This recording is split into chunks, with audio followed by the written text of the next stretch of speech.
Itinatag noong Setyembre 2023, gamot sa pangungulila ang hain ng lamesa sa mga overseas Filipino worker dahil muli nitong ipinalalasap sa mga nalulumbay na pusong Pinoy ang mga paborito nilang pagkain nung sila'y bata pa. Kahit malayo sa bayang Sinilangan at home pa rin ng mga OFW sa Wuhan dahil sa pagkaing hain ng lamesa.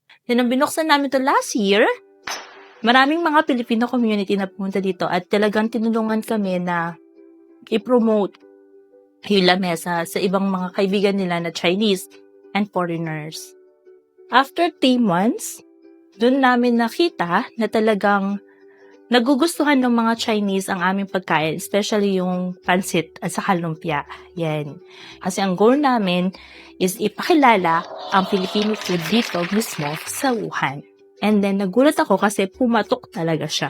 Ang daming Pilipinong nag-order sa amin all over in China na pinapadeliver ko siya through SF. May mga nagpapakater din sa amin na mga Pilipino sa mga kahit anong okasyon, birthday, meeting, mga tournaments, and then mga international events also sa mga university, and then sa mga international school, iniimbitahan na din yung lamesa.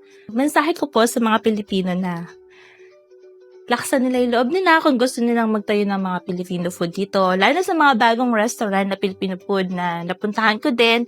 Huwag kayo susuko. And then, tumanggap ng mga feedbacks ng mga customer nyo. At sana, tikman nyo rin at pumunta kayo dito sa lamesa. Yeah, you are welcome na bisitahin ng lamesa para matikman nyo talaga ang tunay na authentic Filipino food na at para mapasaya namin kayo.